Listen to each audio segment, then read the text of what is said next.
Les Miserables by Victor Hugo. Narrated by Rain Stoker. This book begins with a preface by Oakville House, said in 1862. So long as there shall exist, by virtue of law and custom, decrees of damnation pronounced by society, artificially creating hells amid the civilization of earth, and adding the element of human fate to divine destiny. So long as the three great problems of the century, the degradation of man through pauperism, the corruption of women through hunger, the crippling of children through lack of light, are unsolved. So long as social asphyxia is possible in any part of the world. In other words, and with still a wider significance, so long as ignorance and poverty exist on earth, books of the nature of Les Miserables cannot fail to be of use. And now, Les Miserables. Volume 1, Fantine. Book 1st, A Just Man. Chapter 1, Monsieur Myriel. In 1815, Monsieur Charles-François Bienvenu Myriel was Bishop of D. He was an old man of about 75 years of age. He had occupied the see of D since 1806. Although this detail has no connection whatever with the real substance of what we are about to relate, it will not be superfluous, if merely for the sake of exactness in all points, to mention here the various rumors and remarks which had been in circulation about him from the very moment when he arrived in the diocese. True or false, that which is said of men often occupies as important a place in their lives, and above all in their destinies, as that which they do. Monsieur Myriel was the son of a councillor of the Parliament of Aix, since he belonged to the nobility of the bar. It was said that his father, destining him to be the heir of his own post, had married him at a very early age, 18 or 20, in accordance with a custom which is rather widely prevalent in parliamentary families. In spite of this marriage, however, it is said that Charles Myriel created a great deal of talk. He was well formed, though rather short in stature, elegant, graceful, intelligent.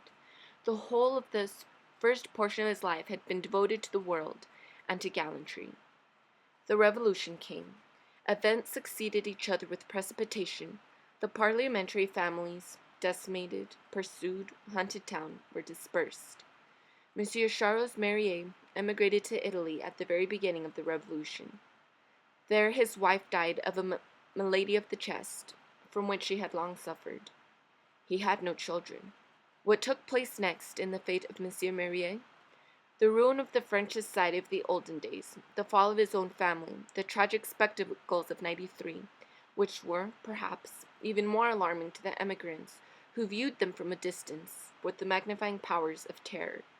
Did these cause the ideas of renunciation and solitude to germinate in him? Was he, in the midst of these distractions, these affections which absorbed his life, suddenly smitten with one of those mysterious and terrible blows which sometimes overwhelm, by striking to his heart, a man whom public catastrophes would not shake, by striking at his existence and his fortune? No one could have told. All that was known was, that when he returned from Italy, he was a priest. In 1804, Monsieur Myriel was the curé of B. He was already advanced in years, and lived in a very retired manner. About the epoch of the coronation, some petty affair connected with his curacy, just what is not precisely known, took him to Paris.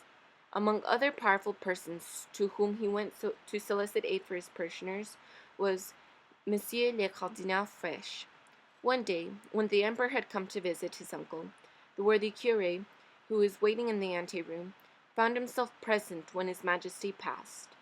Napoleon, on finding himself observed with a certain curiosity by this old man, turned round and said abruptly, "Who is this good man who is staring at me?"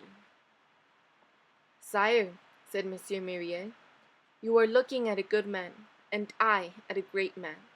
Each of us can profit by it."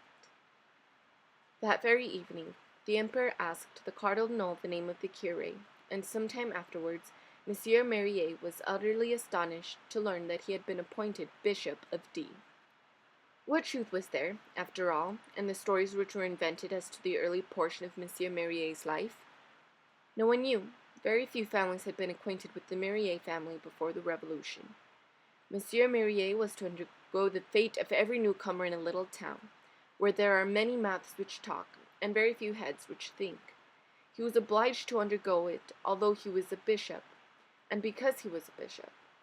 But after all, the rumors with which his name was connected were rumors only. Noise, sayings, words, less than words, palavra, as the energetic language of the South expresses it. However that may be, after 9 years of episcopal power and of residence in D, all the stories and subjects of conversation which engrossed petty towns and petty people at the outset had fallen into profound oblivion. No one would have dared to mention them. No one would have dared to recall them. Monsieur Mérier had arrived at D, accompanied by an elderly spinster, Mademoiselle Baptistine, who was his sister and 10 years his junior. Their only domestic was a female servant of the same age as Mademoiselle Baptistine, and named Madame Magloire, who, after having been the servante of Monsieur le Curé, now assumed the double title of maid to Mademoiselle and housekeeper to Monseigneur. Mademoiselle Baptistine was long, pale, thin, gentle creature. She realized the ideal expressed by the word respectable, for it seems that a woman must needs be a mother in order to be venerable. She had never been pretty. Her whole life, which had been nothing but a succession of holy deeds, had finally conferred upon her a sort of pallor and transparency, and as she advanced in years, she had acquired what may be called the beauty of goodness. What had been leanness in her youth had become transparency in her maturity, and this diaphaneity allowed the angel to be seen. She was a soul rather than a virgin. Her person seemed made of a shadow. There was hardly sufficient body to provide for sex, a little matter enclosing a light, large eyes forever drooping, a mere pretext for souls remaining on the earth. Madame Magloire was a little, fat, white old woman, corpulent and bustling, always out of breath, in the first place because of her activity, and in the next because of her asthma. On his arrival, Monsieur Mérier was installed in the episcopal palace with the honors required by the imperial decrees, which class a bishop immediately after a major general. The mayor and the president paid the first call on him, and he, in turn, paid the first call on the general and the prefect.